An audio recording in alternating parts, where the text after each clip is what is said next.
Hi everyone. In today's video, I wanted to share some information on how you can make API calls to large language models and other AI models like text to image. There's a lot of projects where you might need to make an API call or programmatically integrate a large language model. Of course, when you're building retrieval augmented generation pipelines, then it's a necessity to make API calls to language models. But there's a lot of folks I talk to amongst the student community who are looking to learn a little bit more about this. And I thought maybe this is a good time to showcase a few LLM API providers whose API is easy to call. I think a lot of the providers are standardizing the interface. Many of them support the OpenAI API interface.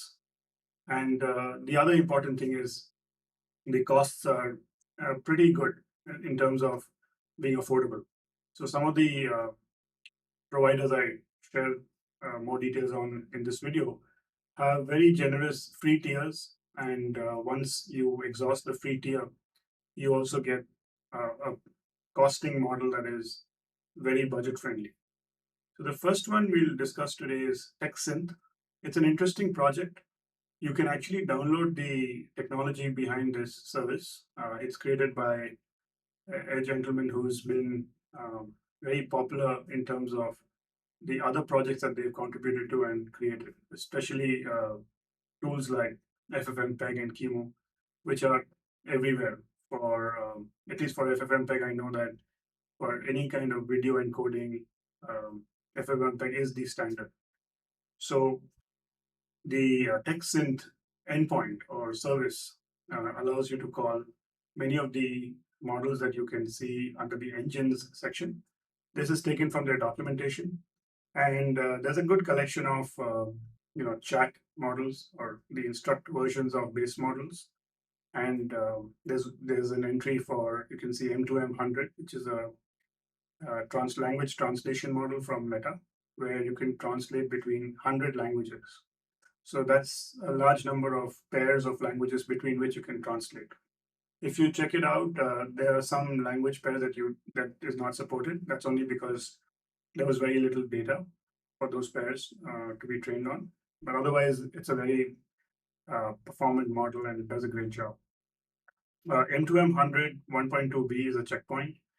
M2M100 has many other checkpoints. The larger variants of it also are available, but not for Texsyn. You could download it yourself and run it.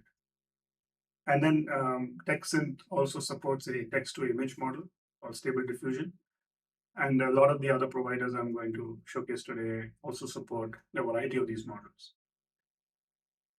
The next provider is Anyscale endpoints. Anyscale is a very large company and builds on top of the Ray platform. They offer it for machine learning workloads, things like training, inference.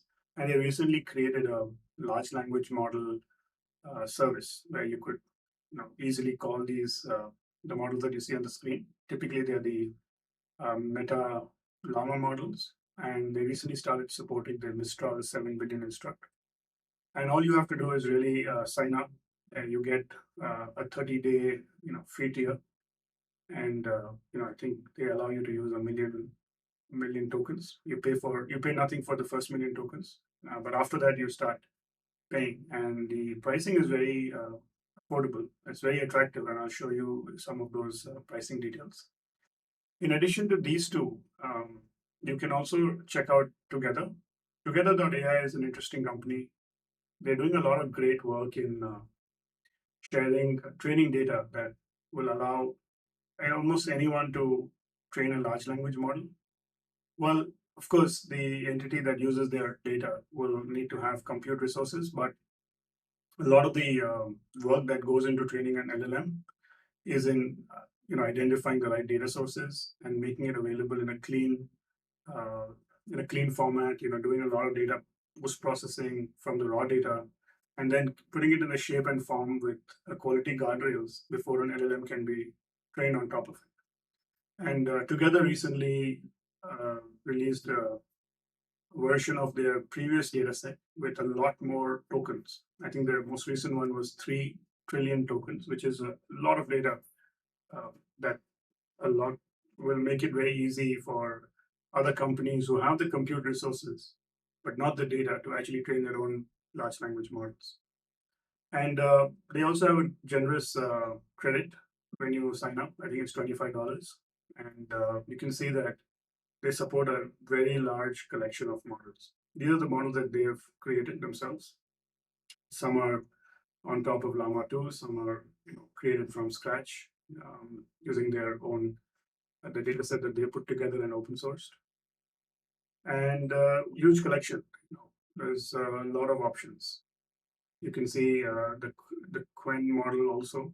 It was a recent one that came out of China.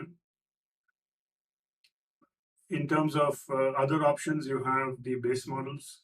There's many of the base models are here. Of course, the image models are available. You have Stable Diffusion. You type in a piece of text and you'll get a result. We'll see that in a few minutes. The code models are also available. There are many. All the Code Llama models are here, which is interesting. The Code Llama and the Code Llama Python. I wanted to test the Code Llama Python, but I couldn't find it on the other options. Of course, you always can download these models and use it if you have a GPU, or you could use it on Hugging Face. But I wanted, an option where it was cheaper in terms of the token count. And some of these models are interesting to try them out just out of curiosity. Fine tuning is, when you want to take a base model and fine tune it, maybe you have your own custom instruction data set or a role playing data set, and then you fine tune a base model. They provide for this.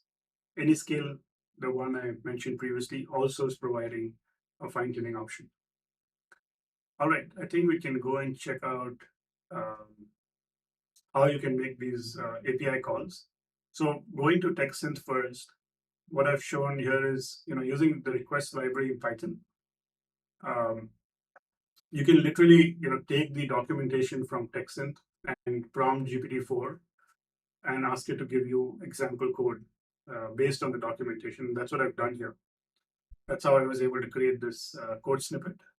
And even if you don't do that, it's pretty straightforward. You have a URL, you have headers where you share your API key, right? And then the payload. The payload is really where you're providing inputs to the model. You're providing the text, the prompt text, how many images, and these are specific to the kind of model you're making a call to. But in this case, these parameters are necessary for the text to image model. And you process the response. In this case, you will receive many images. So you need to sort of ensure that you're processing that appropriately. And all of this information is provided in the documentation. And here basically you're making the call to the model. You're providing the API key, the prompt, and the model is being called by this piece of code. So I just run this cell in the notebook. I'm using Kaggle to run this notebook, which I will link to the video description. And you can try it yourself, clone the notebook and go on.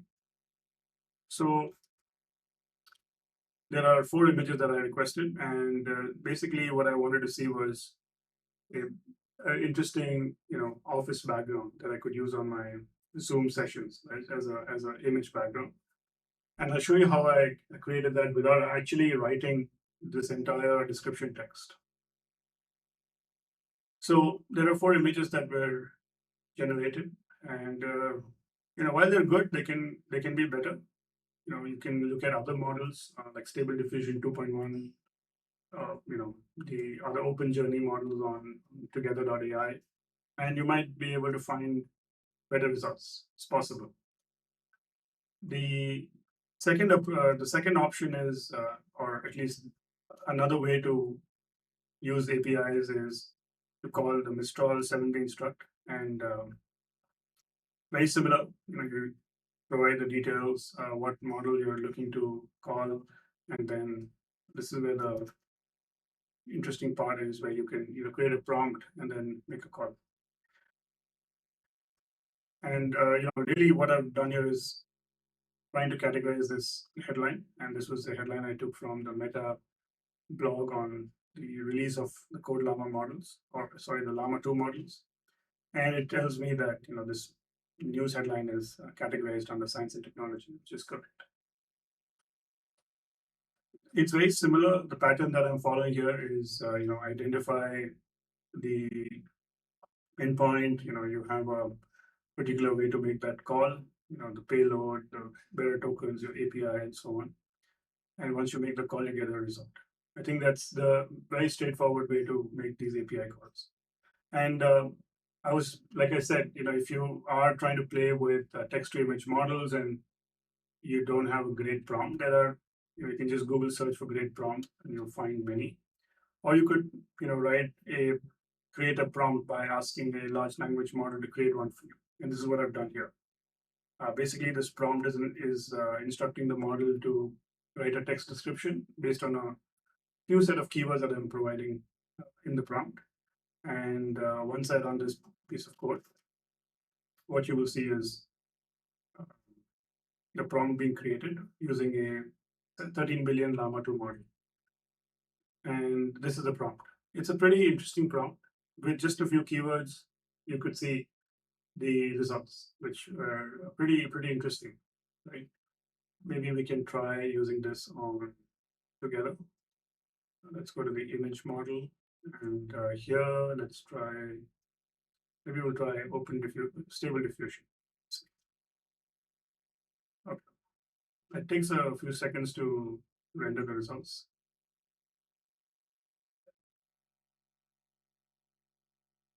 Okay. I'm not sure why I'm not able to. Oops. I lost that. We'll try it again. This is where the free credits are going.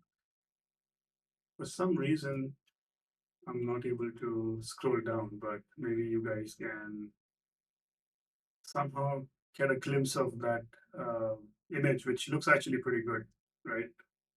There's a lot of detail in these images, and I think they probably are doing a better job than what I can see on Texsyn. Let's look at pricing. I think for Texsyn, obviously there's a free plan, by the way. You can actually use the Texsyn API and use the free plan. You'll have some challenges with rate limiting and capture, but you can still use it for free. And for the standard plan, you can buy some credits, and this is the costing, right? It's a little more expensive on the generated tokens compared to Anyscale endpoint, but on Texsyn you have a lot more models than what Anyscale provides. But I think what Anyscale is doing is really choosing to provide some of the most, I think, popular models from Llama 2. And given that Mistral has really been gaining a lot of popularity for all the right reasons, they're also supporting that. So you might just choose to go with Anyscale. And if you're looking for a lot of variety and you want multiple different model types, Together.ai is a great option. And yeah, I feel like there's a lot of students and professionals who are looking to integrate LLMs into their workflows without really using the RAG approach. They just want to use it as a in a simple pipeline or use it as part of their product. And making these API calls is an important learning to be had when you want to integrate. So with that, I'll share the Kaggle notebook in the video description. And if you like the video, do subscribe and continue watching my channel. Thank you.